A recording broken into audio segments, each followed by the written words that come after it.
Hoy vamos a continuar nuestra charla con un tema que habíamos dejado pendiente el viernes pasado, que estamos hablando de lo que es responsabilidad en Internet, ¿no?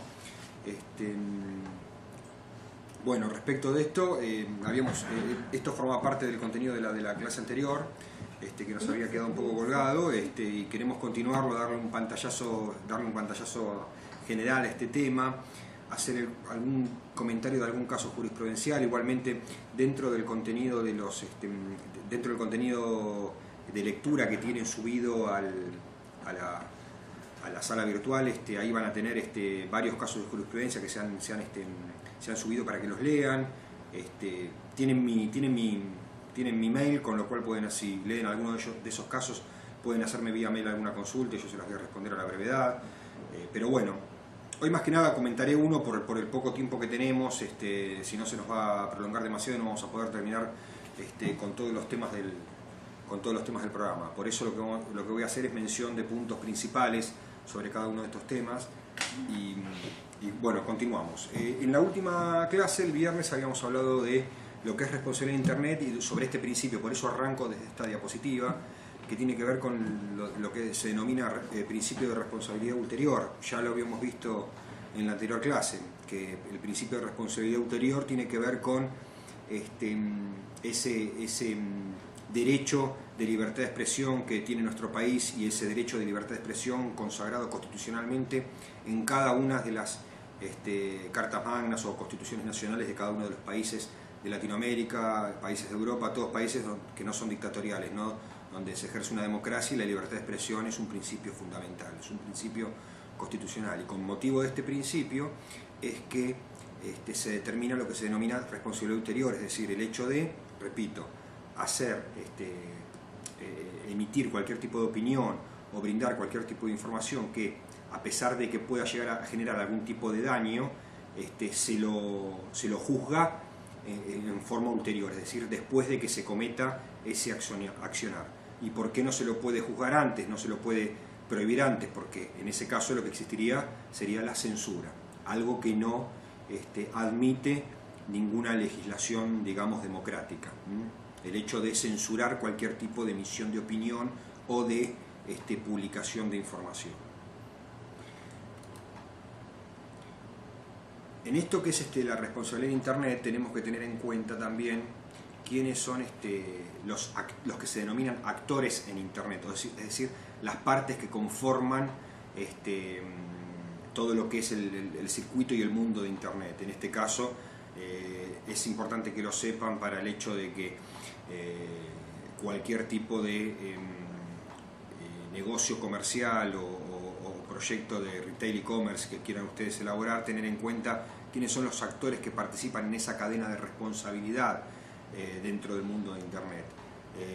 Los diferentes actores que se denominan jurídicamente son lo que se denomina ISP, que es Internet Service Provider, es decir, uno de ellos es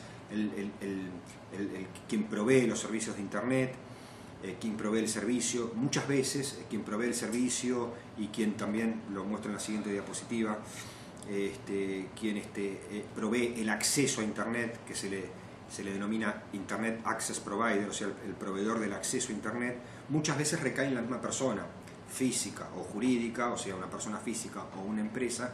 Muchas veces resulta ser la misma, tanto el que brinda el servicio como el que provee del acceso, es decir, la infraestructura para que un consumidor, para que un navegante, para que una empresa o una persona que desee comercializar a través de Internet pueda tener ese acceso. Muchas veces en una misma persona recae un carácter y el otro. Por ejemplo, aquí en nuestro país tenemos empresas como Fibertel, tenemos empresas como Telecentro, que son empresas que proveen el servicio de Internet y a su vez también proveen la infraestructura para que alguien pueda acceder a Internet.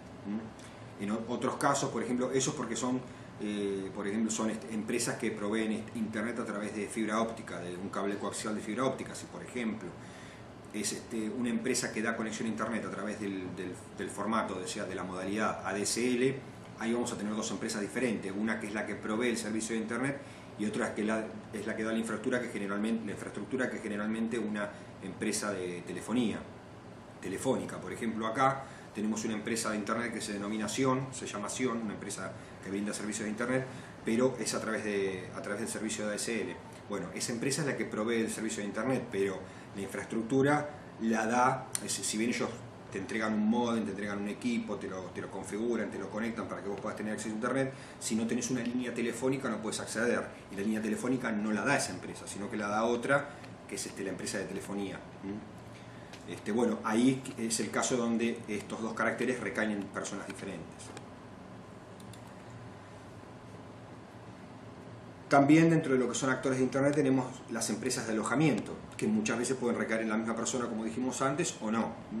O sea, las empresas de hosting, las que proveen el servicio, proveen la capacidad física para alojar un sitio. ¿Está bien? A eso se denomina proveedores de alojamiento. Más que nada se los menciono, ahí tienen un texto, un contenido para que entiendan de qué se trata. ¿Y por qué esto? Por el caso que vamos a nombrar ahora en este momento, que es un caso madre aquí en la Argentina, es un caso jurisprudencial con el cual arrancó lo que tiene que ver y lo que se determinó judicialmente como responsabilidad de Internet, tiene que ver con la mención de estos diferentes actores que hay en Internet, o sea, el que provee el servicio de Internet, el que provee la infraestructura para que a ese servicio se pueda acceder, el que provee el hosting, el alojamiento de un sitio. Bien, y las diferentes responsabilidades que pueden o no recaer en cada uno de estos actores. Y también tenemos a los que son los proveedores de contenidos. Pueden ver, está un poco lento el pasaje de diapositiva, ¿lo pueden ver bien? Sí. Néstor, ¿qué tal, Néstor? ¿Cómo estás? Bueno, bárbaro. Bien, bueno, los que son proveedores de contenidos. O sea, aquellas empresas o aquellas personas que alojan contenido de una determinada página y brindan un servicio en referencia a esos contenidos. Que pueden, bueno, ahí viene también la cuestión de qué tipo de contenido puede ser alojado y qué tipo de contenido es pasible de algún tipo de delito penal o un delito civil. Si esos contenidos son ilícitos o son nocivos, los cuales pueden ofender la moral, las buenas costumbres o pueden ofender la intimidad de una persona. Bien, la responsabilidad en referencia a ello, a quiénes son las personas que proveen determinados contenidos dentro de Internet. Ahí está, Néstor, exactamente. Ese es el caso que iba a nombrar dos casos, el de Bandana y este caso madre que ahora les voy a mencionar. Y el caso Bandana, que es el caso más conocido de todos acá. Bueno, capaz que estuvieron viendo, no sé si vieron el contenido de lo que está subido como material de lectura, y el caso Bandana es uno de los que está subido. Uno de los casos es el principal es el caso Jujuy.com, y después sí analizamos unos minutos el caso Bandana contra Google y Yahoo. Bien. Porque el caso Bandana se analiza porque es un caso que el caso Bandana es un caso que llegó a la Corte Suprema aquí en la Argentina, por eso es un caso importante para analizar. Bien. Bueno, y en referencia a lo que son contenidos, bueno, lo que decía recién, ¿qué contenidos se determinan que pueden ser? O sea, se clasifican como ilícitos o nocivos. Ilícito tiene que ver con contenidos que son adquiridos y divulgados en forma ilegítima, bueno, que violan alguna norma jurídica o que fueron adquiridos de alguna manera ilícita o no autorizada para poder divulgarse, porque puede ser un contenido que en sí no es ilícito, pero que requería algún tipo de autorización por ejemplo, un contenido que es de titularidad exclusiva de alguna persona y que necesitaba autorización de esa persona para poder ser divulgado o informado, y sin tener ese tipo de autorización se divulga. Ese puede ser un contenido ilícito. Y ahí hay algunos ejemplos. También dentro de ellos se encuentran los delitos informáticos, ¿no? Fraudes, perversiones sexuales, contenidos no sé, de pornografía infantil, contenidos muchos de ellos que se ubican en lo que se denomina la Deep Web, o sea, contenidos en donde se contratan sicarios. Bueno, esos son contenidos ilícitos, ¿no? Se contratan sicarios, te enseñan a cómo armar una bomba. Son contenidos que se denominan ilícitos. Y nocivos son aquellos en donde se pueden llegar a expresar opiniones que ofendan a la moral, las buenas costumbres, ofendan alguna creencia política, alguna creencia religiosa, expresen algún contenido ofensivo hacia un determinado grupo étnico. Ese tipo de contenido se denomina nocivo. Y dentro de estos casos que les iba a mencionar, les hago un poco mención de lo que es el caso Jujuy.com. Este caso es uno de los casos madres porque fue uno de los primeros en donde en la Argentina todavía, cuando este caso sucedió, no había una legislación específica sobre lo que es materia informática, o sea, lo que es derecho informático. No había ninguna normativa y como no existía normativa tal, lo que se hizo fue tratar de aplicar leyes de contenido civil y leyes de contenido penal en cuanto a la ocurrencia de este hecho, porque no había una norma específica que lo pudiera definir. Es el caso en donde en una página web que se denominaba Jujuy.com se había publicado una noticia en donde también se permitían diferentes comentarios de usuarios de en una determinada zona de Jujuy una infidelidad, un matrimonio donde la mujer le había sido infiel al marido. Era un lugar chico, un pueblo donde todos eran medianamente conocidos, se conocían todos, y bueno, se divulgó esta noticia, que es una noticia por supuesto de carácter íntimo, se divulgó esta noticia y empezaron a haber comentarios sobre esa noticia, y comentarios totalmente agraviantes, injuriantes, pero para ambos. Entonces lo que hizo este matrimonio, que la verdad no sé si después fue ex matrimonio, pero bueno, en ese momento matrimonio, fue iniciar una acción civil por daños y perjuicios. ¿Contra quién? Los usuarios, que generalmente eran usuarios que si bien se registraban los que comentaban, los que hacían los comentarios en la página, si bien se registraban como usuarios con alguna contraseña, eran de imposible ubicación, o sea, era muy difícil determinar quiénes fueran. Entonces el reclamo se hizo directamente contra el titular del sitio, quien publicaba los contenidos, y también en su momento se inició también con la empresa de hosting, quien alojaba el sitio web. Repito, es un caso de larga data, de muchos años, en donde no había legislación en referencia a este tema tan específico y tan nuevo para ese momento. Entonces, hubo diferentes posiciones contrapuestas en este caso en particular. Por eso, esto que le menciono, hay una posición que considera al proveedor de servicios por Internet como un mero intermediario.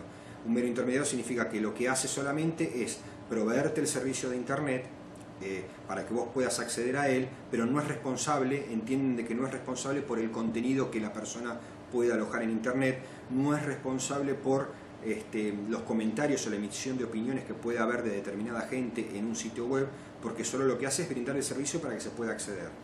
Hay otra postura que dice, no, pero si te ofrece el servicio para que vos puedas acceder, entonces de alguna manera facilita a que eso se pueda llegar a cometer. Hoy en día eso no existe. Ese tipo de opinión o doctrina quedó un poco desuetudo, o sea, fuera de uso, y no sería asimilable a la legislación actual. Por eso, cuando hablan también del hosting, de quien aloja un sitio web, ahí dice, Internet solo ofrece un recurso tecnológico y que es el proveedor de servicio de alojamiento, no es un editor, porque en este caso en particular, en el caso de Jujuy.com, al servidor, a la empresa de hosting, a quien alojaba el sitio, repito, no había legislación específica sobre el tema en ese momento. Entonces a quien alojaba el sitio le dio el mismo carácter como si fuese un editor de prensa, un editor de contenidos. El típico editor de contenidos que puede existir en una revista, en un diario de producción masiva. Entendemos hoy en día que Internet es una especie de, lo es en realidad como si fuese un diario de producción masiva, porque todo el mundo puede acceder. Bueno, en esa época, en ese momento se le extendió en forma solidaria una responsabilidad a quien era la empresa de hosting que alojaba el sitio, equiparando su responsabilidad a como si fuese un editor de prensa de una revista.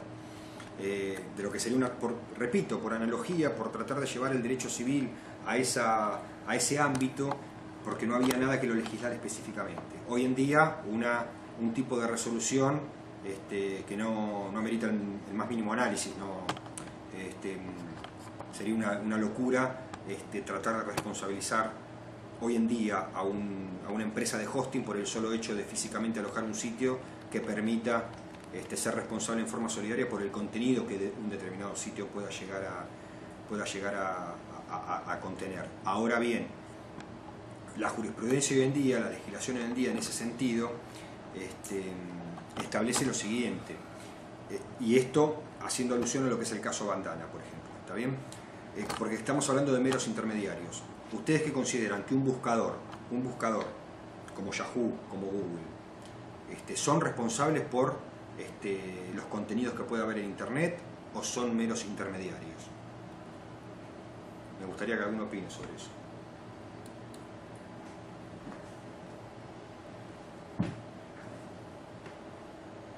Camilo dice que no son responsables. Bien. ¿Alguno más que piense lo mismo? Bueno, Néstor dice que sí porque indexan contenido. Vanessa, la pregunta es si...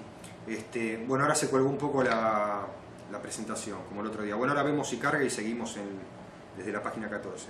La pregunta, Vanessa, es si ustedes creen que un buscador como Google o como Yahoo son, en este tipo de responsabilidades en Internet, son meros intermediarios o son responsables directos, solidarios, como se le quiera llamar, responsables por el contenido que indexan. Sara dice que no, creo que no son responsables. Bueno, les comento, y esto ya directamente analizando un poquito, hacer un análisis muy superficial de lo que es el caso Bandana. En lo del caso Bandana sucedió específicamente eso, o sea, el caso que se denomina Bandana, bueno, es una Virginia Dacuni, una de las cantantes de este grupo de Bandana, aparecía en diferentes páginas en donde se ponía su foto ofreciendo servicios sexuales. Entonces, bueno, lo que hicieron fue, como esos servicios que se ofrecían estaban alojados en páginas que eran prácticamente anónimas, o sea, de imposible búsqueda y rastreo de quienes podían llegar a ser los titulares, y estos servicios, cuando ponían el nombre de ella, aparecían indexados en los buscadores como Yahoo y Google, se inició un reclamo de daños y perjuicios, un reclamo civil por daños y perjuicios contra estas dos empresas. Bien. Bueno, en este caso, bueno, lo que hicieron fue intentar responsabilizar a Google y a Yahoo por daños y perjuicios con motivo de la indexación de estos diferentes sitios en donde al poner el nombre de ella surgían los sitios e imágenes. Y bueno, es un caso que llegó a la Corte Suprema aquí y en todos los casos en donde ha habido reclamos similares de otros famosos, de otra gente conocida, en donde aparecían fotos donde ofrecían servicios sexuales, siempre sucedió lo mismo hasta ahora. El único caso que llegó a la Corte fue este caso, el caso que se denomina caso Bandana. En primera instancia sucedió esto que muchos aquí opinan, que determinaron que sí, que Google o que Yahoo o que estos buscadores eran responsables con motivo de la indexación de los diferentes sitios y la indexación de los contenidos que permitían el acceso a diferentes usuarios o navegantes a poder ver estos contenidos de carácter nocivos, ya que afectaban la intimidad y afectaba el buen nombre de una persona, en este caso esta persona que hacía el reclamo. ¿Y por qué? ¿Cuál era el fundamento que daban? Uno de ellos era que son empresas de tal infraestructura, poderío tecnológico, económico y tecnológico, por el cual podían llegar a prever el hecho de evitar este tipo de contenidos, que se evite la indexación de este tipo de contenidos que pueden ser nocivos hacia una persona. Y con motivo de ellos eran responsables. Ahora bien, ¿qué sucedió cuando la causa judicial fue iniciada? Cuando la demanda fue iniciada, lo primero que se pidió es que Google y Yahoo desindexen todos aquellos sitios en donde dirigían al contenido nocivo en referencia a esta persona. Y ante la orden judicial a que fueran desindexados, lo primero que hicieron estas empresas fue aceptar y prestar conformidad a la orden judicial, con lo cual fueron desindexados. Entonces, a partir de el análisis que viene en segunda instancia, o sea, en primera instancia sucede esto, que el juez de primera instancia hace lugar a la demanda y condena a estas empresas. Por supuesto que estas empresas lo que hacen es apelar esa resolución y en segunda instancia se da vuelta esta resolución. En la Cámara de Apelaciones Civiles establecen esto en principio, de que cuando se dio la orden judicial para que sean desindexados estos sitios, fueron quitados del índice de estos buscadores de Yahoo y de Google, con lo cual estaban acatando la orden judicial. Y por el otro lado también se determinó que independientemente del poderío tecnológico y económico que puedan llegar a tener estas empresas, el mundo de Internet y los contenidos en Internet son tan vastos que no existe forma ni posibilidad alguna de poder evitar que se filtre algún tipo de contenido como este. Cuando se empieza lo que se denomina la viralización de contenidos en la web, es de imposible control. Ni siquiera para una empresa como Google o Yahoo pueden llegar a controlar toda la indexación de sitios. O sea, por eso mismo la legislación en nuestro país, y es así en la mayoría de los países de Latinoamérica, establecen que cuando existe una medida judicial que ordene la quita de estos contenidos en Internet y la empresa, en este caso el buscador, acate esa orden y el contenido sea eliminado, deja de haber una responsabilidad por parte de esta empresa, que sí se la considera un mero intermediario. De la misma manera que en segunda instancia, es decir, en la Cámara de Apelaciones, se rechazó la demanda por estos motivos, de la misma forma se fue a la Corte y en la Corte ratificaron esta sentencia de segunda instancia, determinando que no eran responsables los buscadores. Bueno, esos más o menos son los casos más importantes aquí, el caso Jujuy.com y el caso Bandana. Casos similares al de Bandana, bueno, han tenido la misma suerte por el momento. El único que llegó a la Corte fue el de Bandana, pero hasta hoy en día la jurisprudencia de nuestro país, por lo menos en la Argentina, es bastante pasiva en el sentido de otorgarle de alguna manera responsabilidad por daños o algún tipo de responsabilidad a un buscador. Entiende que es un mero intermediario, y el hecho de que facilite el acceso a Internet de determinado contenido no implica que sea un responsable sobre ese contenido en particular. Ha habido otros casos en donde sí, bueno, cuando se puede determinar quién es la persona que está brindando directamente ese contenido ilícito, por ejemplo el caso de Johnny.com, el alemán de Megabload, no sé si lo recuerdan eso, en donde esta persona fue encarcelada inclusive, y fue sancionada tanto penal como civilmente por el hecho de tener sitios web, Megabload, que tenía contenidos ilícitos, juegos, diferentes tipos de software, películas, todos contenidos que infringen diferentes leyes federales, como la ley de leyes de propiedad intelectual, de marcas, licencias de uso de software, bueno, en donde alojaban este tipo de contenidos para que sean libremente descargados. Esa persona sí fue sancionada penalmente, es más, estuvo recluida, estuvo preso durante un tiempo, pero bueno, la cuestión ahí radica de que esta persona era titular de un sitio e inclusive esos contenidos los tenía alojados en servidores propios. Mayor responsabilidad que esa, ninguna. Entonces ahí sí hay una responsabilidad directa de esa persona, que sí está brindando a través de una página web contenido ilícito, contenido nocivo, y es titular físicamente de ese servidor en donde se aloja ese contenido. Camilo dice, Google ha empezado a desindexar sitios web de archivos .torrent. Sí, seguro. Lo que sucede con los torrent, con archivos torrent, es que, a ver, ustedes saben cómo se maneja ese tipo de tecnología. Hay seeds y leechers, o sea, semillas, en donde cada uno, bueno, Paula no conoce, bueno, torrent, hoy en día es una forma muy común de reproducir algo por streaming, el torrent, o bajarse algún contenido de algo, lo que fuera, lícito o ilícito, a través de este tipo de tecnología, y a través de un software.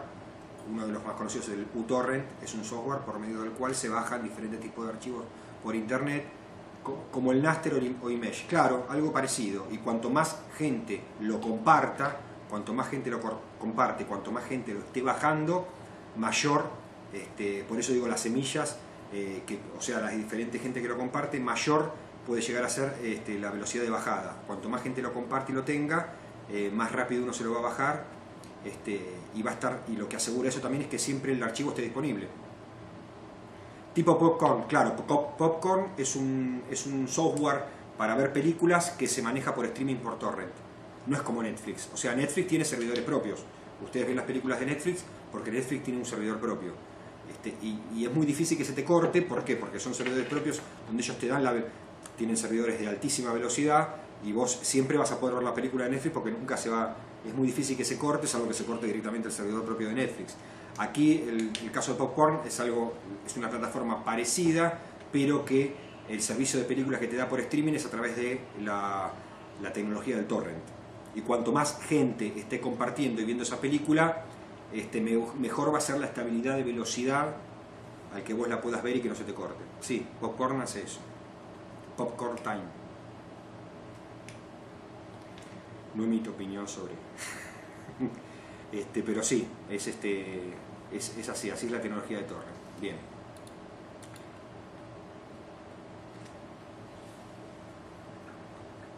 Bueno, esto es algo importante que tiene que ver precisamente con la censura, cuando habla de filtrado o bloqueo. Cuando solamente a través de una orden judicial un sitio web puede ser filtrado o bloqueado en forma entera, un sitio web, porque si no habría una acción de censura contra un determinado sitio si es que se lo bloquea enteramente, o se bloquean todas las direcciones IP o los puertos o protocolos de ese sitio para que nadie pueda acceder. Es una medida que roza con la censura, a menos que los contenidos que se estén bloqueando de ese sitio, por ejemplo, si es un sitio donde lo único que hace es publicar material pornográfico infantil, por ejemplo, por supuesto que va a ser absolutamente bloqueado. O sea, en sí todo el sitio posee contenido ilícito, con lo cual es dable que ese sitio sea bloqueado absolutamente. Ahora, vieron que dice también los sistemas de filtrado de contenidos impuestos por gobiernos o proveedores de servicios comerciales que no sean controlados por el usuario final constituye, es lo que les decía, una forma de censura previa. ¿Se acuerdan que el otro día les daba el ejemplo de lo que es Corea del Norte? En Corea del Norte no tienen internet, no existe la palabra internet, es una intranet. Está totalmente bloqueado y filtrado todo sitio internet. Hay sitios en donde directamente ni se pueden acceder. Tienen una especie, por ejemplo, para hacerles mención, una especie de YouTube propio, en donde solamente pueden ver videos. Pero, a ver, no solamente está bloqueado lo que es acceso a internet, está bloqueado también lo que es acceso a las radiocomunicaciones, a lo que es la televisión, absolutamente todo, para que no sepan. Claro, exactamente. Corea es una intranet. Entonces ahí, bueno, ¿pero por qué? Estamos hablando de un gobierno dictatorial, en donde, si estamos hablando de países donde hay democracia, donde hay libertad de expresión, este tipo de accionar está prohibido, a menos que específicamente estemos hablando de un sitio donde la totalidad de su contenido sea ilícito.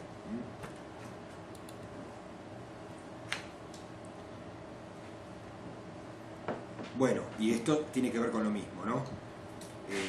Esta no tendencia, sino este principio general que los estados dicen que tienen que proveer los diferentes medios para que haya un acceso universal a Internet y garantizar el derecho de todo usuario, de toda persona, a que pueda acceder libremente a Internet y a los contenidos que pueda haber Internet.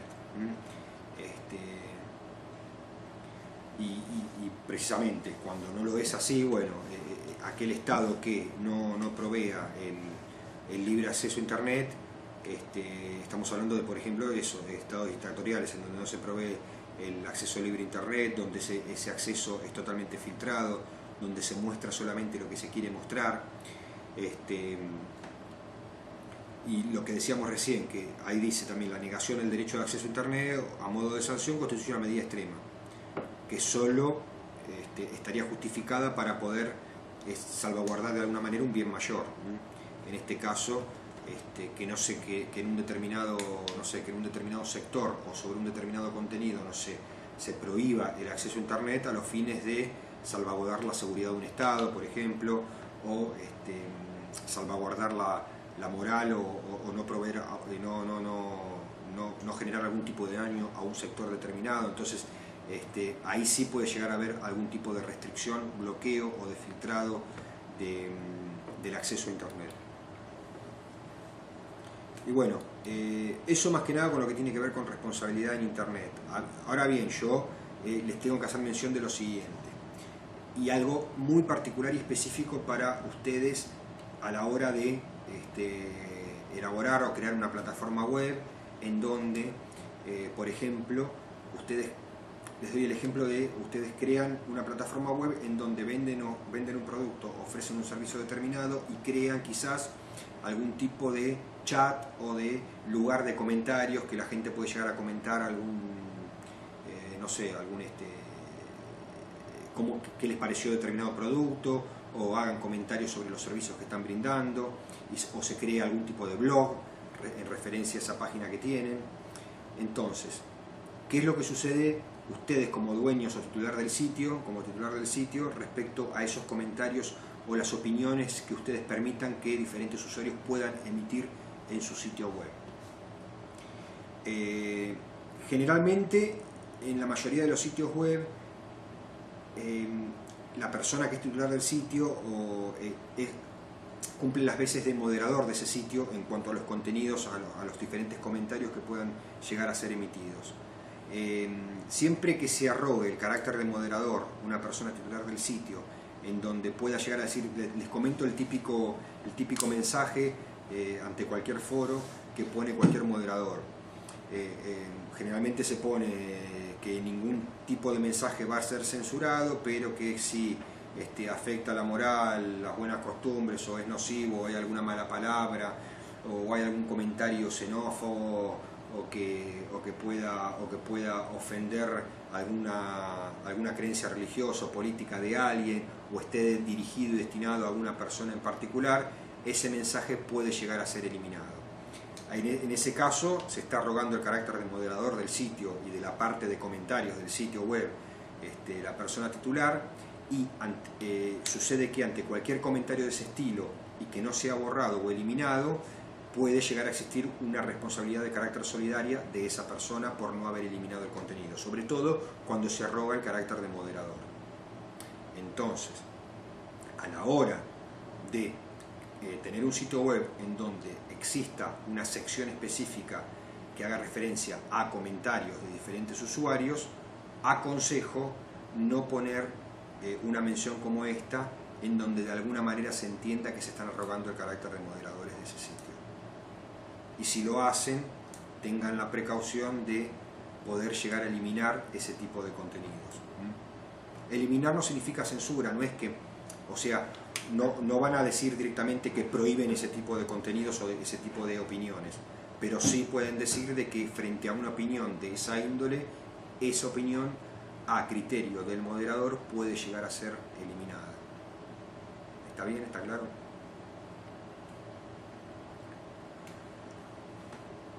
¿Les ha pasado? ¿Tienen algunos de ustedes algún sitio web en donde permitan comentarios, opiniones?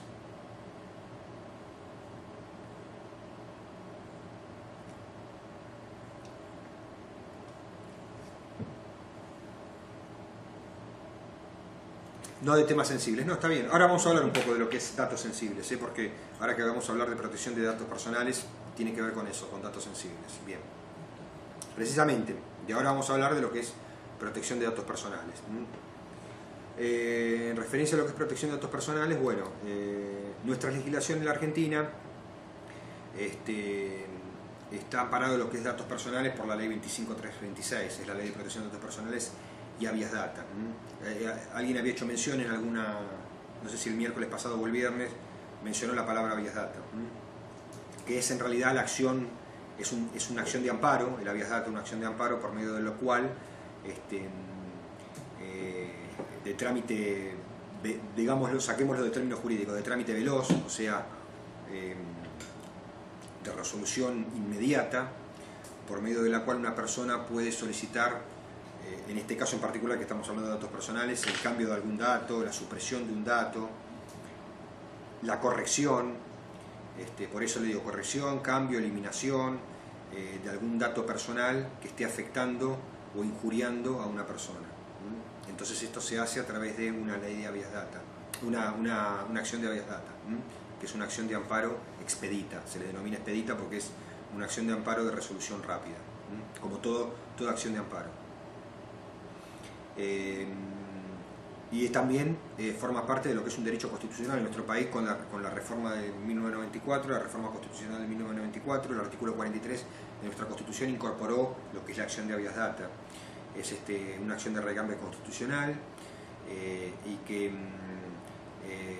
precisamente el procedimiento es ese, o sea, a lo que se refiere este tipo de acción judicial es en este caso en particular, repito, eliminar cualquier tipo de dato o no solamente suprimirlo sino también modificarlo, o agregar algún tipo de dato clarificador de lo que se está mencionando en forma expedita. Y todo esto tiene que ver con lo que es el derecho a la intimidad o la vida privada de una persona. Ahora bien, la ley específicamente de protección de datos personales menciona, eso es lo que más le quiero nombrar, que es esto, menciona una diferenciación de lo que es un dato personal a lo que es un dato sensible. ¿Qué ampara la ley de protección de datos personales? Datos, más que nada datos sensibles, también datos personales, pero más que nada datos sensibles. ¿Qué creen ustedes que es un dato sensible? ¿Alguno que pueda mencionar algún dato que se entienda que es sensible?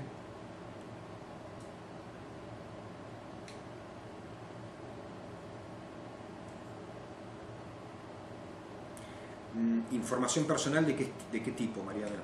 ¿Ven datos financieros, enfermedades, tarjeta de crédito? Bueno, enfermedades sí.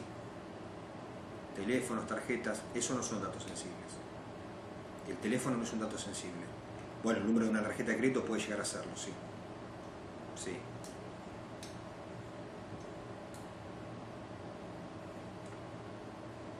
Son públicos, exacto, Néstor. Ese tipo de datos son públicos. Datos sensibles, para que lo entiendan bien, son todos aquellos tipos de datos que puedan llegar a dar lugar a algún tipo de acto discriminatorio o algún tipo de dato injuriante a la intimidad de una persona. Eso es un dato sensible, exacto, Néstor. La condición sexual de una persona es un dato sensible. Su creencia religiosa, la creencia política, eso, o sea, el decir que pertenece a determinada etnia o grupo racial, eso es un dato sensible. El nombre y apellido de una persona, su DNI, su domicilio, su número de teléfono, es un dato personal, pero no sensible. Es un dato público, cualquier persona puede acceder. No así cuestiones de índole privada e íntima, esos son datos sensibles. Pero para que quede más claro... bien, perfecto, Sara. Pero para que quede más claro es eso, o sea, cualquier tipo de dato que dé lugar o que pueda llegar a utilizarse a los fines de injuriar en la intimidad de una persona o a los fines de generar algún tipo de acto discriminatorio, es un dato sensible. Ahora bien, hay otros tipos de datos que pueden denominarse sensibles, que pueden llegar a generar algún tipo de perjuicio económico a alguien. Por ejemplo, no tan así el dato de una tarjeta de crédito, el número de una tarjeta de crédito, porque a ver, entre bancos que se cruzan datos, se pueden cruzar datos de números de tarjeta, ¿está bien? Ahora bien, puede llegar a entenderse que puede ser un dato sensible, por ejemplo, que una persona pueda acceder a cuánto dinero yo tengo en una cuenta. Depende a qué persona, depende a qué persona accede a ese dato.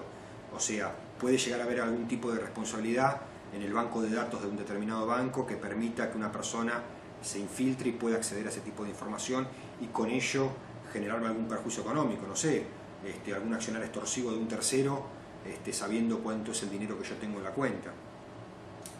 Bueno, o en qué gasto ese dinero. Bien, está bien, exactamente, bueno. Pero eso que quiero que quede claro que es un dato personal y que es un dato sensible. Y lo importante también, que lo establece la ley, es cuáles son los principios, los principios rectores en el tratamiento de los datos personales. Bien, el primer principio es la licitud, es decir, la forma en que se recolectan ese tipo de datos. Bien, o sea, acá para qué nos importa a nosotros lo que es datos personales. Cualquier plataforma web que ustedes creen para un retail e-commerce seguramente va a tener un formulario de ingreso con usuarios para generar diferentes tipos de usuarios que puedan navegar en esa página, en donde le van a pedir una contraseña y le van a pedir ciertos datos personales, con el fin de poder registrarse, nombre y apellido, número de documento, inclusive para comprar en la página le van a pedir la tarjeta de crédito, el número de código de seguridad de la tarjeta, de su fecha de vencimiento, bueno, lo típico que se pide, los datos típicos que se piden cuando ingresa una tarjeta. Pero bueno, eso va a formar parte de una base de datos. Recuerdan que lo hablamos la otra vez, esas condiciones, ¿dónde van a estar establecidas? Bueno, está claro, por eso, certificados SSL para que estén cifrados, sí. Certificados que vos lo ves directamente, esos certificados SSL se ven comúnmente cuando entras al home banking de tu cuenta, por ejemplo. En los términos y condiciones no, Sara, en las políticas de privacidad van a estar. O sea, es una forma de términos y condiciones las políticas de privacidad, pero se pone dentro de políticas de privacidad. Dentro de las políticas de privacidad. Perdón que se me cortó. A ver. Perdón, porque se me volvió a cortar. A ver, estoy... Pizarrón ese. Perdón, que estoy haciendo... Bueno, ahí estoy. Bien. Bueno, uno de los primeros términos es ese, la licitud, es decir, de qué manera, cuál va a ser el procedimiento por el cual ustedes recolecten esos datos, de forma lícita, ¿está bien? Los datos deben ser recolectados en forma lícita, o sea que voluntariamente el usuario, el consumidor, les brinde los datos que van a después formar parte de esa base de datos. Que no sean obtenidos de manera fraudulenta o a través del engaño que se les otorguen esos datos. Ese es el primer principio.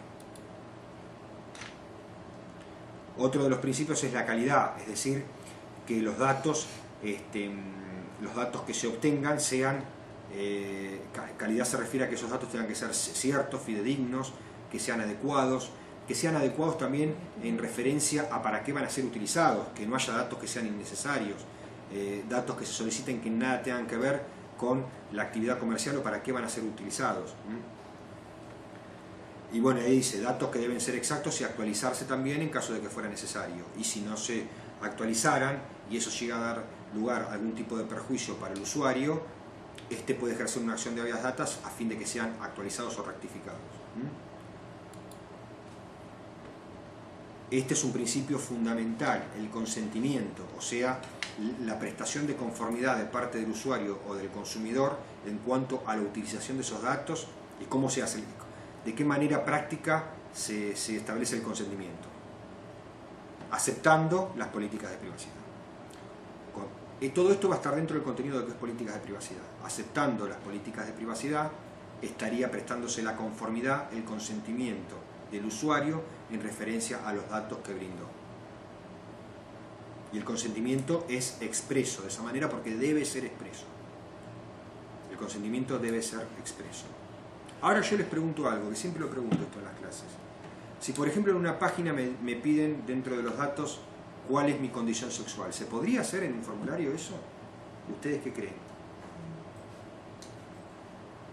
Recordemos que ese es un dato sensible. Juan Pablo dice que no. Sara dice que no. ¿Y esto saben con qué tiene que ver, a qué se refiere esto? Esta pregunta que estoy haciendo, todos dicen que no. Calidad, fíjense lo que dice, los datos deben ser exactos, dice, los datos personales que se recojan a los efectos de su tratamiento deben ser ciertos, adecuados y pertinentes. Y la finalidad para la que se hubiesen tenido. No, sexo sí, o sea, femenino, masculino, eso sí es un dato genérico. El género es, bueno, genérico, ¿está bien? Bien, el dato bien. Y si yo les digo que sí, que se puede llegar a pedir eso en un formulario, ese dato puede ser pedido. Supónganse que ustedes crean una página para citas. ¿Por qué yo no puedo pedir el dato de la condición sexual de una persona?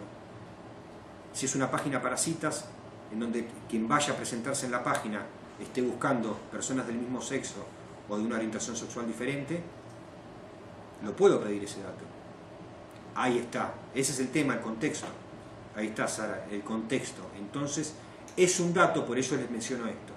es un dato pertinente, no es excesivo y se está pidiendo con una finalidad determinada, porque la página web, el servicio que a través de esa página vos estás ofreciendo tiene que ver con búsqueda de personas, de citas, por ejemplo, en donde la persona está buscando una determinada condición sexual. Si es una persona que es homosexual, si es una persona gay, está buscando personas gay, no heterosexuales. Entonces es un dato sensible que es, digamos que dentro de todo es una condición importante que sea brindado ese dato a la finalidad de la página. ¿Está claro? Bien. Entonces, en ese caso podría llegar a pedirse. Bueno, este principio también tiene que ver con consentimiento e información, ¿bien? La información que se brinda de carácter personal, que se brinda de una determinada persona, aceptando, o sea, prestando el consentimiento a esta persona para que esa información pueda ser brindada o formar parte de una base de datos, se le debe informar que se le debe informar al usuario, a quien se registre, que esa información va a formar parte de una base de datos y que se va a utilizar solamente para fines lícitos, y que esa persona, al aceptar las políticas de privacidad de los términos y condiciones, está prestando el consentimiento en forma expresa sobre la utilización de sus datos. Esa es la información o conocimiento que se le debe dar a la persona cuando ingresa los datos. Bueno, acá dice Néstor, ¿cómo aplica, verás, este tema en Argentina? Ya que el dato se compra para saber por un tercero y no hay consentimiento. Bueno, bien, sí, seguro. Lo que sucede es que Veraz es una empresa de información de riesgo crediticio y financiero. Bien, hay varias. Está Gnosis, acá en la Argentina está Gnosis, está Veraz, no solamente, y la mayoría de los bancos, las entidades bancarias tienen este tipo de información.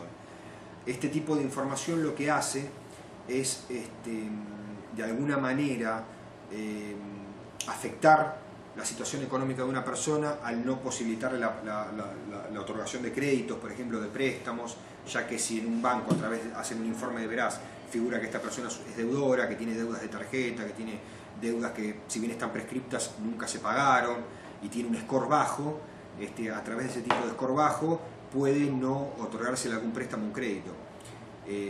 Lo que sucede es que ese tipo de información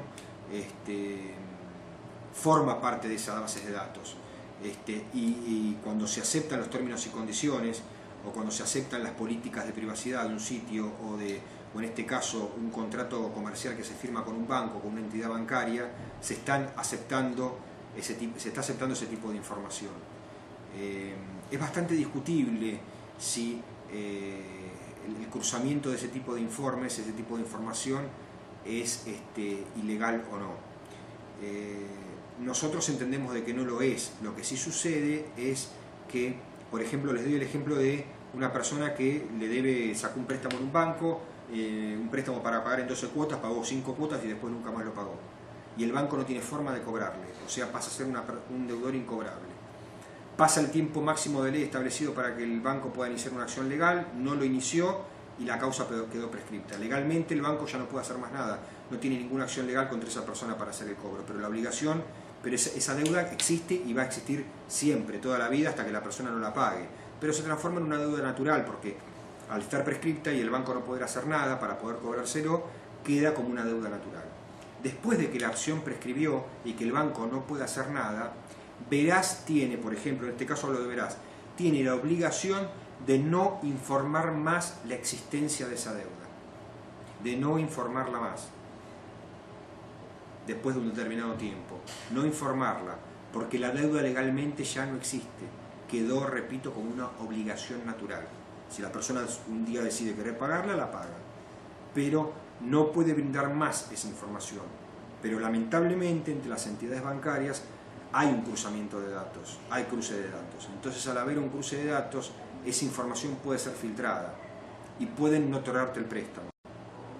La cuestión radica en que generalmente cuando no te otorgan un préstamo, el fundamento que te dan para decirte que no te lo otorgan es porque no da con el perfil, porque tiene un score bajo, por lo que fuera que te digan, no te van a decir realmente no, porque sé que usted del banco tal tiene una deuda. A veces sí, hay bancos que te lo digo, o hay agentes comerciales de los bancos que directamente sí te lo dicen.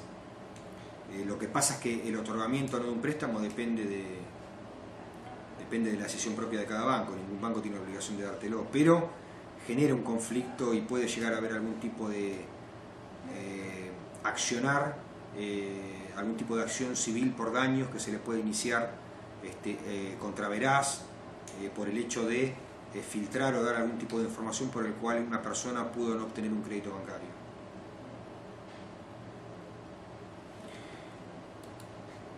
Bien, vamos a hablar.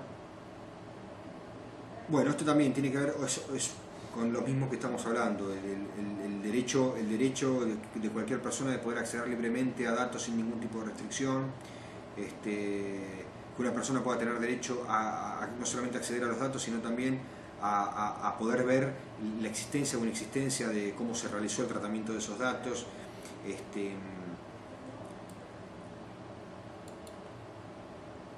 Tenemos también esto que le decía también, que tiene que ver, guarda íntima relación con lo que es la acción de habeas data, esa acción de amparo por medio de la cual una persona tiene el total derecho a actualizar, rectificar o suprimir algún dato. Actualizar, rectificar, suprimir, y yo también le agregaría clarificar, o sea, agregar algún tipo de dato que clarifique alguna situación que puede llegar a resultar confusa. También forma parte de lo que es el fin de la acción de habeas data.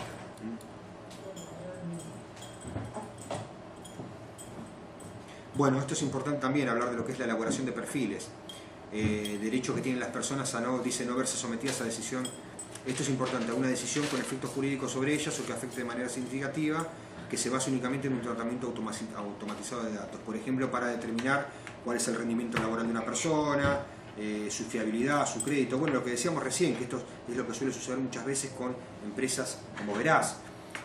O por ejemplo, el acceder fraudulentamente a lo que pueden ser antecedentes penales de una persona, y que con motivo de acceder a los antecedentes penales de una persona, esta persona no pueda conseguir un trabajo. Entonces, ese tipo de datos son datos sensibles, por ejemplo, son datos sensibles los antecedentes penales de una persona, solamente la propia persona puede pedirlos o puede pedir una certificación de antecedentes penales, nadie puede acceder en forma libre ni terceros a ese tipo de datos. O pueden elaborarse perfiles con este tipo de datos para determinar si una persona es fiable o no para un determinado trabajo o para el otorgamiento de un determinado crédito.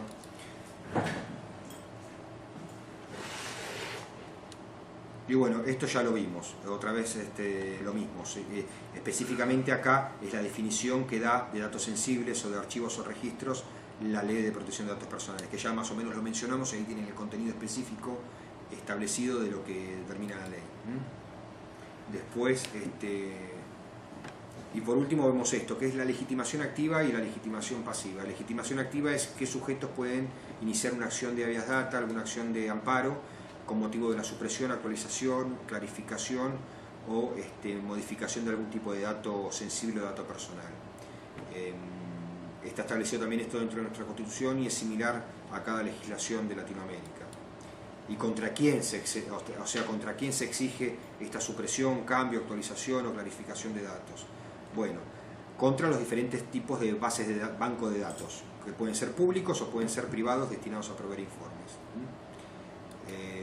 Tenemos bancos públicos, de datos públicos, que pueden ser, los bancos de datos públicos son la Administración Pública Nacional, en nuestro caso, en nuestro país, ANSES, AFIP, entidades bancarias públicas, como en el caso de la Argentina, Banco Ciudad, Banco Provincia, Banco Nación, que son entidades bancarias estatales. Bueno, poseen bases de datos públicas. Y privadas para proveer informes, bueno, es el ejemplo que acabamos de dar, el tema de Gnosis, de Veraz, o cualquier otro tipo de entidad privada de base de datos,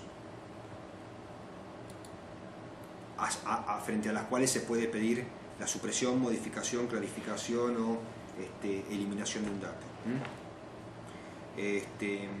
Y esto es más de lo mismo que establece específicamente un articulado de la ley, que es conocimiento o información, ya lo estuvimos viendo. Esto más que nada se los dejo, es contenido específico del que habla la ley sobre estos temas. Conocimiento de información, el derecho al acceso, y otra cosa es el derecho al olvido. Yo lo he puesto acá derechos a actualización, rectificación y supresión, y el famoso derecho al olvido. Esto alguno de ustedes seguramente lo debe de conocer, ¿no? El derecho al olvido. Tiene que ver cuando determinados datos que puedan estar circulando en una página web, en una base de datos, ha pasado un determinado tiempo, más que prolongado, por el cual ya ese dato no es utilizable o no es necesario para el fin que alguna vez fue obtenido o fue brindado, y puede pedirse su supresión. Inclusive aunque no afecte ningún tipo de derecho. Una persona puede tener, no afecte ningún tipo de derecho o no ofenda el fuero íntimo de una persona, pero si fue obtenido o fue brindado para un determinado fin y ya por el tiempo prolongado que pasó, ese fin ya quedó inútil, digamos, sin utilización alguna, puede llegar a ser pedido su eliminación. Por eso se lo denomina derecho al olvido. Ahí dice un dato caduco. Bueno, y más nada por el tema de protección de datos personales. Así que está subida, chicos, les digo algo, está subida una clase que yo quise subir para hoy también, otro contenido que tiene que ver con, que me gustaría después que lo lean, no lo vamos a poder dar, pero me pueden después hacer cualquier tipo de consulta, lo que es confianza en Internet, ciertas pautas importantes para lo que tiene que ver, es como un resumen de lo que estuvimos viendo, y pautas importantes para lo que tiene que ver con la confianza en Internet y la confianza en los sitios web, que es importante y es dable mencionarlo y que tienen que tenerlo en cuenta a la hora de un proyecto de retail e-commerce a través de una plataforma web. Y otra cosa que les quise mencionar, que siempre los doy en las clases, es más o menos cómo es el procedimiento de nombres de dominio y de registro de sitios web. No lo voy a poder dar específicamente, pero tienen un par de diapositivas que me parece que son bastante gráficas e importantes, y explica más o menos cómo es que se lleva a cabo la registración de un sitio web. Bueno, ahora los voy a pasar con Isabel, que está aquí a mi lado. Entonces, el otro punto que queda del módulo 5 sería todo lo relacionado con los criterios para determinar la legislación adecuada. Si nosotros tenemos que aplicar en operaciones de comercio de e-commerce transfronterizo o cross-border. En esta primera charla lo que vamos a hacer es hacer una aproximación. ¿Con decís qué pasa? Sí, ¿qué pasa con eso? Vamos a hacer una aproximación y definición del concepto. ¿Qué es lo que sucede? Es decir, ¿qué queremos nosotros como institución, digamos? En cómo nos vamos a capacitar desde el punto de vista del comercio electrónico, considerando que no estamos haciendo una transacción dentro de lo que es el territorio nacional, sino que salimos fronteras afuera. En ese caso, desde mi punto de vista, el hecho de hacer comercio electrónico transfronterizo es una oportunidad que tienen de negocio no solamente las grandes empresas que no lo necesitan, porque a lo mejor ya tienen un departamento que se identifica mucho con todo lo que es comercio electrónico, porque tienen exportaciones, hacen comercio exterior. Entonces, al hacer comercio exterior, el comercio exterior nosotros lo podemos hacer de diversas maneras. Es decir, lo podemos hacer exportando bienes físicos o tangibles, o lo que es el intangible o los servicios. Quiere decir que podemos hacer esas dos grandes divisiones. Y es importante tenerlo en claro, porque este nuevo canal que es Internet facilita, digamos, la libre circulación por el mundo global de todo lo que son servicios. Cosa que pone muy nervioso a todos los que son controladores. Sí. Porque el servicio, como también la mercancía, cuando uno hace un ilícito, que sería en el caso de importación-exportación lo que se llama contrabando, Claro. La prueba en sí se diluye cuando uno, el contrabando, ¿no? Acá tengo a un abogado, Sí. no tiene uno, no toma todo, supongamos, un camión cargado de mercadería que cruza la frontera, si yo no lo tomo en el momento del ilícito y del delito, claro. y ¿cómo se llama? Se entrega, se dispara, se entrega toda la mercadería, claro, sí, yo sí. no tengo la prueba. No, por supuesto. Bueno, Entonces, ¿qué sucede acá? En el caso de los servicios es algo más difícil de... Porque es intangible. Exactamente, porque es intangible. intangible. Entonces lo que vamos a ir viendo son estos conceptos, porque Internet lo que ha puesto, a nosotros nos ha puesto el mundo a un clic de distancia. Quiere decir que hay otra, digamos, concepto que nace de estas nuevas tecnologías, porque nosotros eliminamos el tiempo y la distancia. Y al eliminar el tiempo y la distancia, los países como los nuestros, y ahora lo vamos a ver bien cuando nos ubicamos en el planiferio, vamos a ver que nosotros nos da una posición de ventaja porque nos acerca de países periféricos a los países centrales, que son donde hay más intercambio de mercadería y de comercio. ¿Por qué? Porque tenemos la ventaja además, ¿sí?, la ventaja de tener algo que es una situación actual.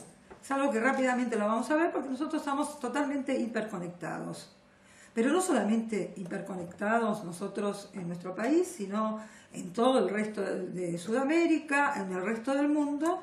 Podríamos decir, mirá Maximiliano, que en realidad se va a ir reemplazando las PC físicas sí, in supuesto, situ, sí, o la laptop por los celulares, porque es algo que está en franco crecimiento, todo lo que es inmóvil. Sí, por supuesto. De alguna forma a mí lo que me interesa es que al tener esa nueva digamos, posibilidad, nosotros lo que tenemos es un nuevo consumidor.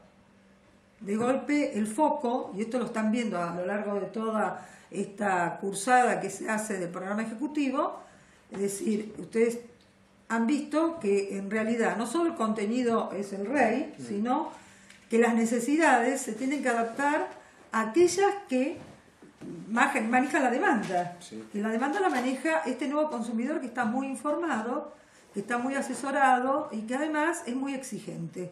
Eso mismo sucede, digamos, porque él tiene además la ventaja de utilizar las redes sociales, está permanentemente, ha nacido además una generación nueva conocida como los millennials, sí, ¿cierto? Que francamente tienen como el modo de vivir y de hacer todo es estar siempre en el mundo virtual. Siempre, sí. Y a su vez tienen permanentemente su smart o su teléfono inteligente en mano. La revolución vino a través de Sí, eso. Sí, es una revolución no solo, sino un desafío también para los docentes en este caso y para los proveedores, los profesionales y todos aquellos que querramos salir a ese nuevo mundo que es el mundo virtual.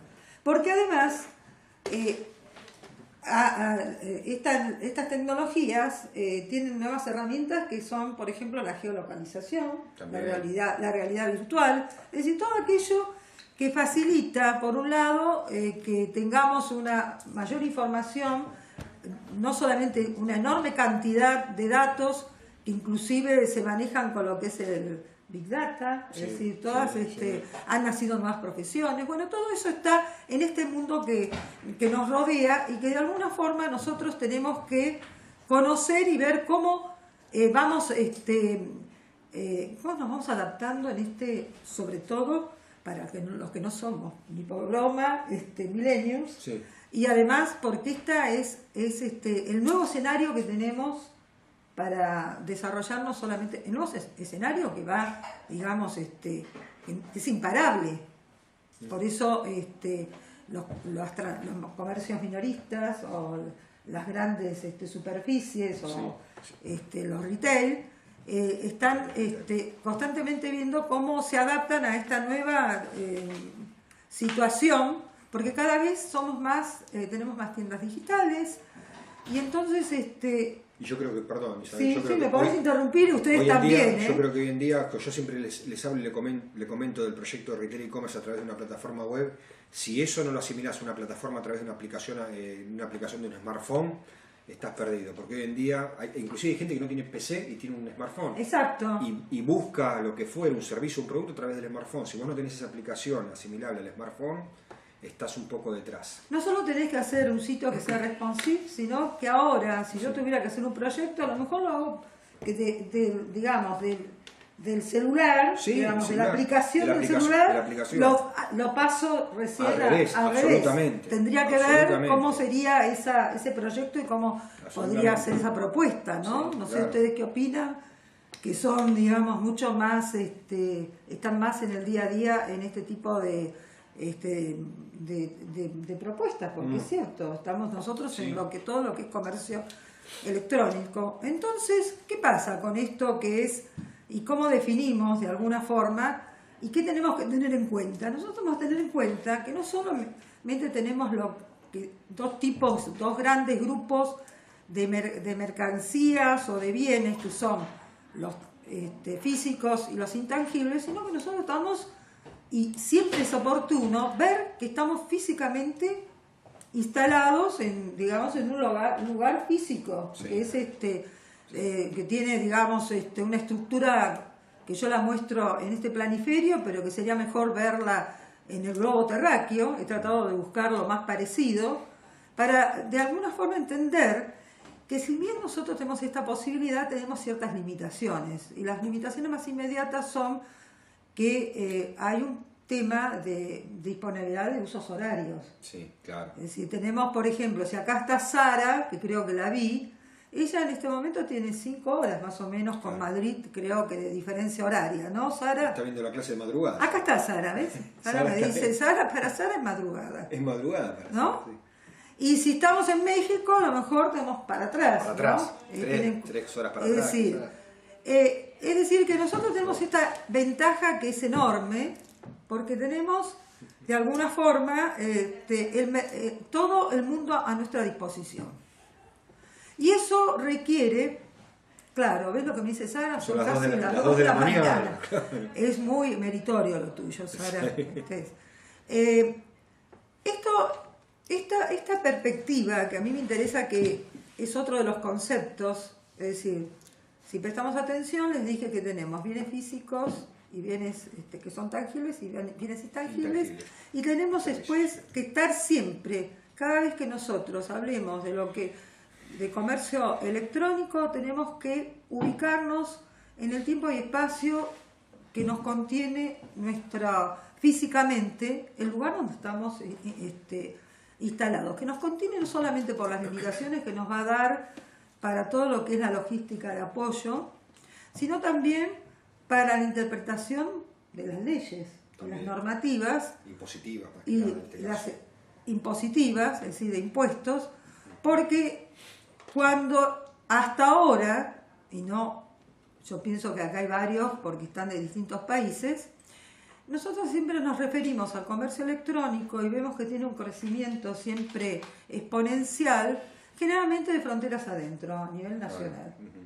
Cuando ustedes hicieron el módulo 1, a lo mejor vieron las estadísticas que lleva, por ejemplo, el capítulo local en Argentina, que es la Cámara Argentina de Comercio Electrónico, y se refieren pura y exclusivamente al comercio electrónico dentro del país, dentro de Argentina. Y nosotros acá estamos haciendo una propuesta que es fronteras afuera, y eso es lo que es el comercio transfronterizo. ¿Y cómo tenemos que hacerlo? En principio, respetando las fronteras. Porque las fronteras nos ponen, que son también una línea imaginaria, sí, no existen, sino que está a lo mejor marcada por determinados, a lo mejor hitos, o mojones, o la cordillera, o la mitad del río, ¿viste? Todas las definiciones que puede haber de fronteras. Sí. El comercio pasa de ida y vuelta. Cuando sale es exportación, cuando ingresa es importación. ¿Qué nos interesa también cuando nosotros empezamos a manejar esos, tenemos en mente esos conceptos? Que también dentro de lo que es el comercio internacional o comercio exterior, tenemos todo lo que son los convenios. Es decir, los bloques económicos, por ejemplo, el Mercosur, o la Comunidad Andina, o la Comunidad Europea. O la Unión Europea. Sí. Es decir, y todos esos tienen distintas, si prestaron atención, beneficios o normativas según la libre circulación que haya dentro de ese mismo gran territorio. Los países participantes de esa conferencia. ¿A qué viene este análisis? Es que si yo tengo un sitio transaccional colocado en internet y no aclaro que me voy a circunscribir a venderle nada más que a mis compatriotas, ya sea que esté en Chile o que esté en Bolivia o que esté en España, y que no quiero mandar ninguna mercadería ni servicio fuera de mi país, a mí me van a ubicar del resto del mundo. Claro. Entonces, si no me interesa, cuando entren a mi sitio se darán cuenta que yo estoy vendiendo localmente porque me interesa nada más que venderle a mis compatriotas. Pero si quiero vender fuera de mi país, yo tengo que, todas esas circunstancias las tengo que tener en cuenta cuando voy a salir al exterior o a hacer negocio, es decir, comercio transfronterizo, porque lo tengo que tener en cuenta cuando arme mi sitio. Sí. Ya sea si me voy a limitar nada más que a todo lo que sea hispanoparlante o quiero venderle a Brasil, voy a tener que tener en portugués, claro, ¿no es cierto? Claro, todo. O si le quiero vender al resto del mundo. Y el resto del mundo me tiene que poder ubicar. Entonces todas las estrategias que yo tengo que armar, un plan de negocio, tendría que estar circunscriptos también a todos estos análisis. Este es un análisis así que estamos haciendo de trazo grueso, porque estamos instalando el tema. Y lo que vamos a hacer, con este tema que es de cross-border, si ustedes prestaron atención, creo que lo tenía en unas de las diapositivas, va a haber una solapa dentro de la home que se va a llamar cross-border. ¿Por qué? Porque todo lo que hablemos y podamos acercar, lo vamos a ir incorporando, porque son temas que no se pueden en una charla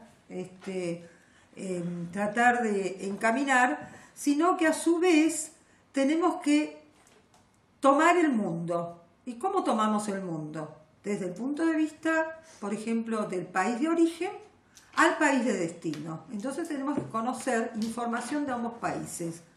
Recién Maxi me dijo la parte, digamos, no solo legal, sino la parte de impuestos.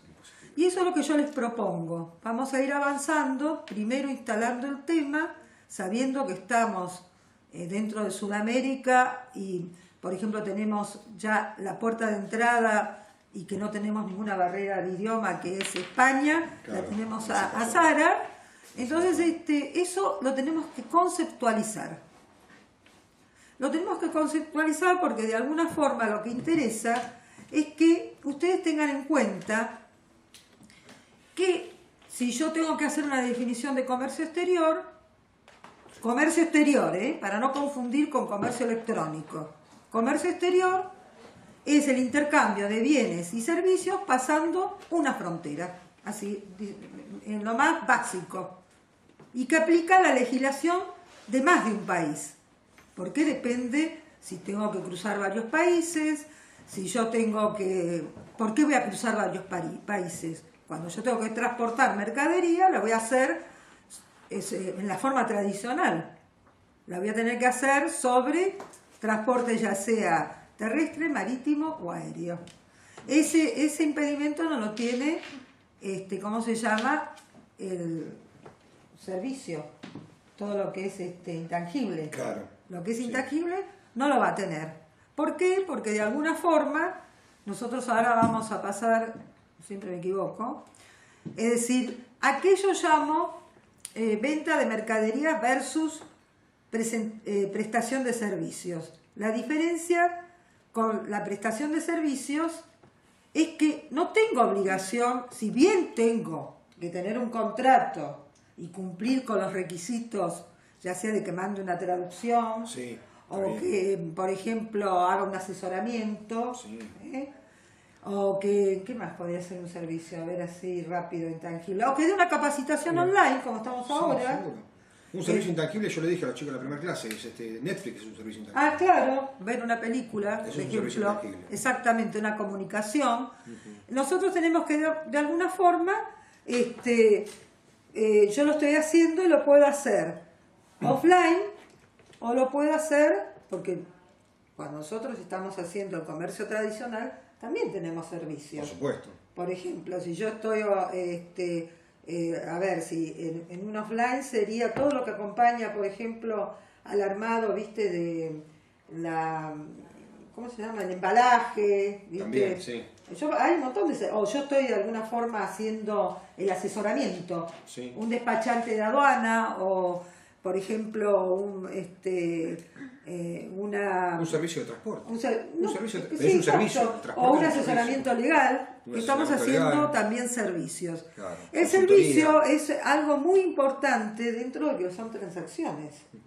Y es una oportunidad muy importante, ya sea para emprendedores, para empresas pymes, para profesionales. Es algo que nosotros podemos tener una gran ventaja competitiva y que no tenemos que descuidar. ¿Cuál es el comercio electrónico directo? Todo aquello que se hace directamente a través de la página Online, todo online. El indirecto es aquel que combinamos, una parte la hacemos online y otra parte la hacemos, ¿cómo se llama? En forma offline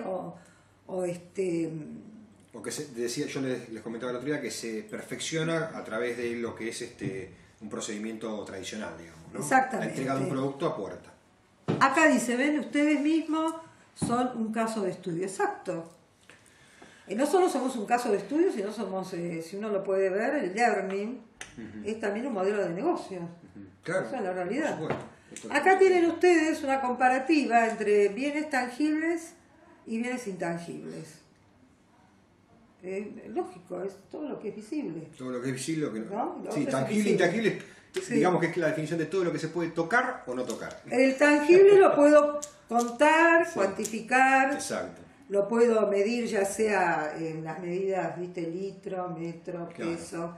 En cambio, son más difíciles. Sí. Intangible no siempre significa servicio. Puede ser, No. hay un producto intangible. Exactamente. La compra de un software El por gas. el gas, Sí, la compra de un software o un producto vía online es intangible porque no se puede tocar el software, Exactamente. pero es un producto, no es un servicio. Dice, acá dice, se desprecian, se gastan. Claro. Los servicios en general no.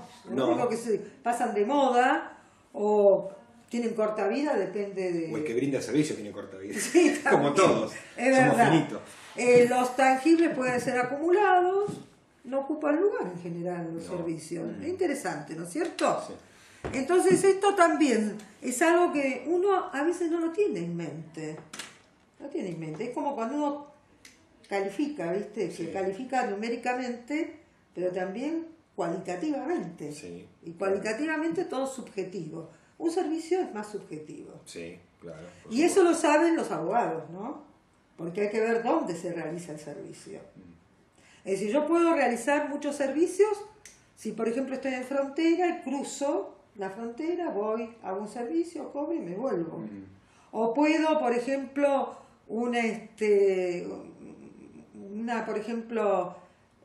un proveedor comercial que se instala en otro país puede dar servicios Sí. y en realidad no es un residente, sino Claro. que una sucursal. Una sucursal, sí, un Exacto. representante oficial. O por ejemplo, si va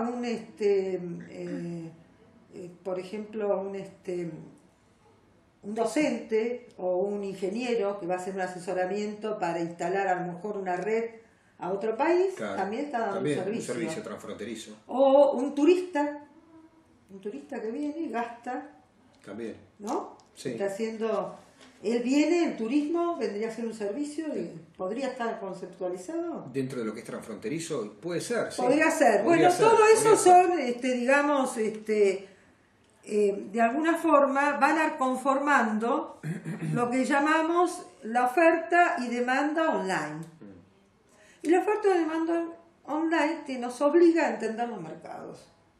Porque lo que más marca no es solamente yo puedo armar un buen proyecto, tener, viste, muy bien la logística, pero tengo que, cuando salgo al mundo, tengo que empezar a ver las pautas culturales, que son claro, muchas veces las que condicionan lo que yo puedo, a lo mejor, cómo no, puedo o que no. puedo o no ofrecer. Claro, no solo puedo ofrecer, Claro. cómo puedo yo ingresar y abordar el abordaje del mercado externo.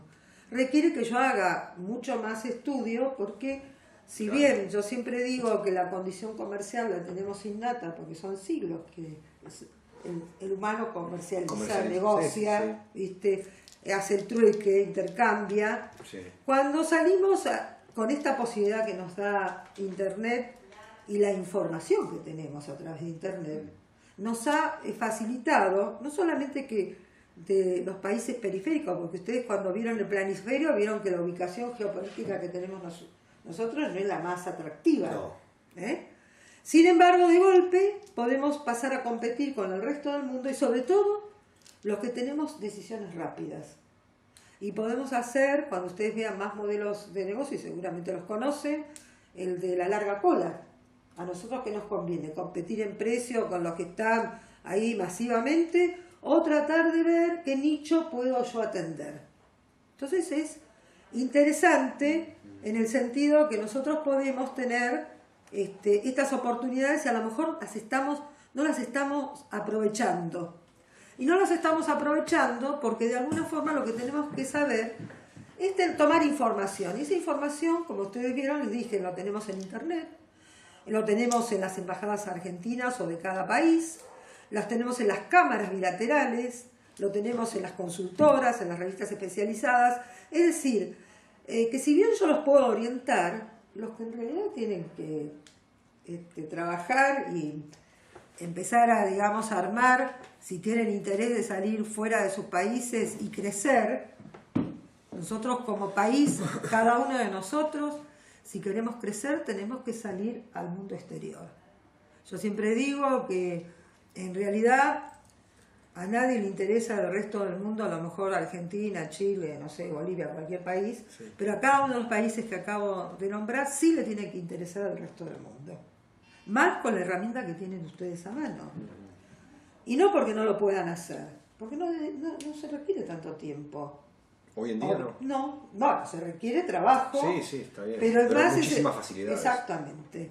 Entonces, esa es, digamos, de alguna manera el objetivo de esta charla, que voy a tratar de apurarme, porque la idea es reiterarlas en 2 o 3... Sí, acá me dicen porque me dicen que tengo que cortar, ¿no? Pero sí, se ríen, pero esa es la realidad, tengo que abreviar.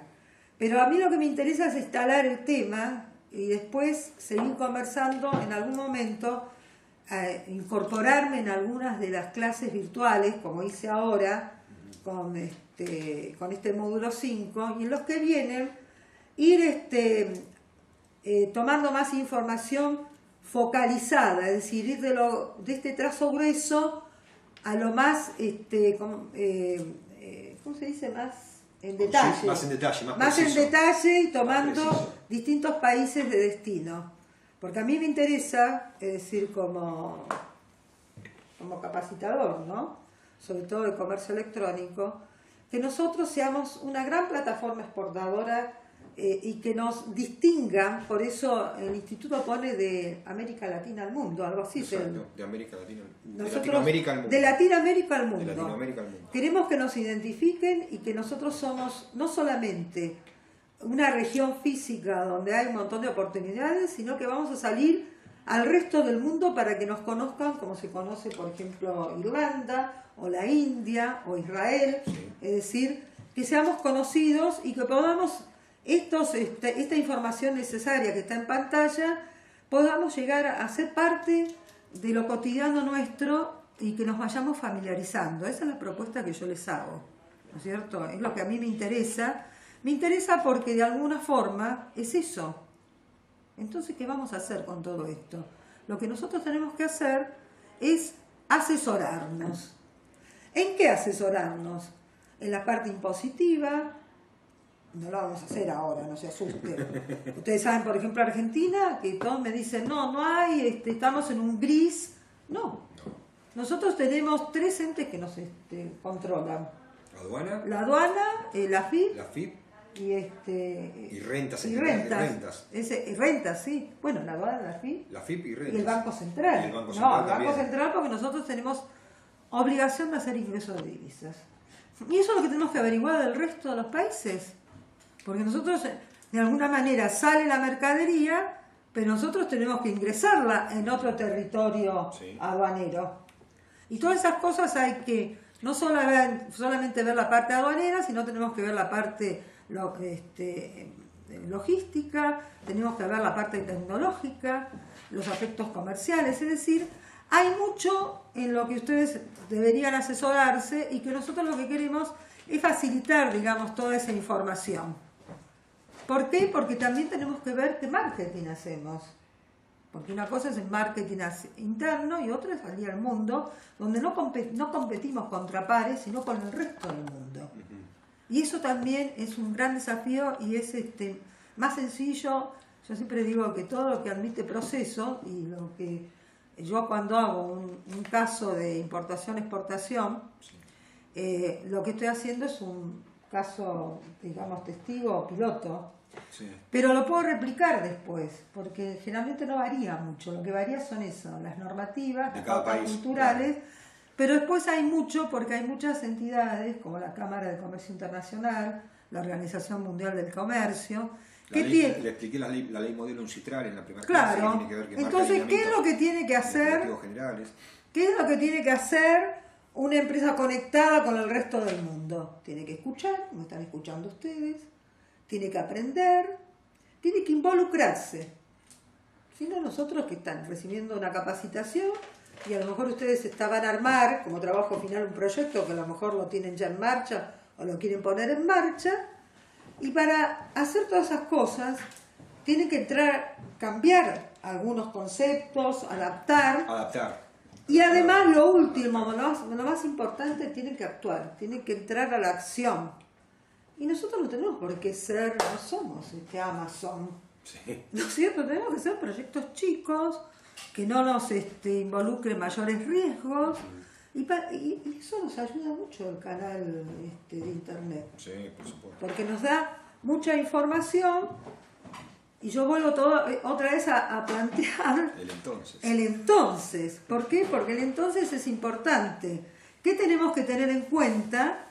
¿No es cierto? Que esta problemática, este marco económico cambiante, este desarrollo de comercio electrónico, este agotamiento de los actuales modelos tributarios, al nosotros tener el mundo global a nuestra disposición, se borran las fronteras, se borra el concepto de Estado-nación. Sí.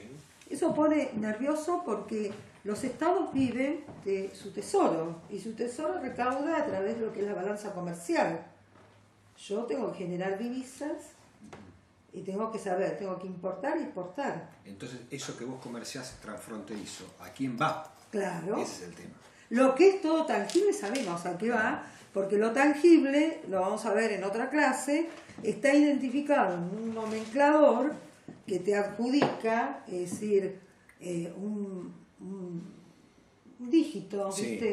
Varios dígitos, sí. Que son la posición arancelaria, con la cual se va de lo más sencillo, que es el mundo animal, mineral, sí. A lo más sofisticado, que sería la nanotecnología, que sí. Tiene también a lo mejor asignado, porque si es tangible, todo lo que es tangible tiene posición arancelaria.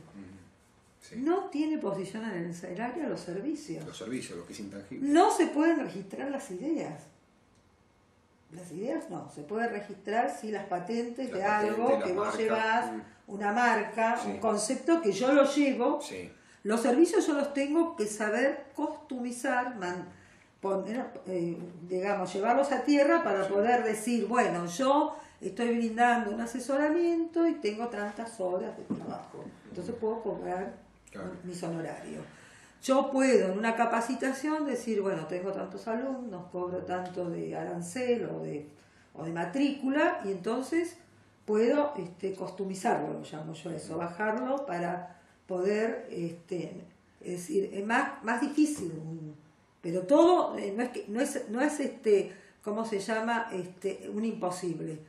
Y sí tenemos que conocer qué sucede con los precios de transferencia. Es decir, dónde me los retienen, Sí. pasan a ser un costo, o yo los puedo netear con mi país de origen. Si hay convenios de doble imposición, se pueden hacer. Estados Unidos tiene convenios. Sí. ¿No? ¿Viste? Pero Entonces, eso ¿qué sí. es un costo para Eso, claro. Entonces yo de golpe tengo que saberlo cuando hago un contrato de servicio que va a salir un 35% más, porque o lo uso allá de alguna forma, porque me establezco en Estados Unidos, o si no me va a representar un costo. Un costo. Esas cosas son también parte de la información que en forma así muy sintetizada vamos a tratar de facilitárselas, porque considero que si hacemos comercio electrónico debemos conocer qué pasa en el resto del mundo, o por lo menos tener la inquietud para capacitarnos e informarnos más. Es decir, debemos no pensar que total estoy en internet y no pasa nada. No, hay que facturar, hay que estar registrado para ser importador-exportador. No es cuestión, porque hoy por hoy se cruzan todos los datos y la información termina de alguna forma en conocimiento. Vos hablaste de una Big Data, sí, y nosotros, cada PC está identificada perfectamente. No, cualquier transacción que se hace a través de una plataforma web y se vende y se compra a través de una plataforma web, más registrada aún queda. Sí. Bueno. Entonces, lo que queda bien en claro es que ha nacido ese territorio virtual. Este mundo virtual existe y nosotros tenemos que saber atenderlo, porque hay millones de consumidores. O pocos, a lo mejor, por ejemplo, que les interesa lo que yo estoy ofreciendo. Y yo tengo que identificar y a lo mejor atender uno a uno a esos que están en el resto del mundo. Y eso no nos tiene que, ¿cómo se llama? Amedrentar, como se dice, asustar. Sí, porque uno tiene cierto respeto. Por ahí hace de todo fronteras adentro, pero lo mismo salir fronteras afuera, porque vos ya estás en el mundo virtual, claro, aunque estés fronteras adentro.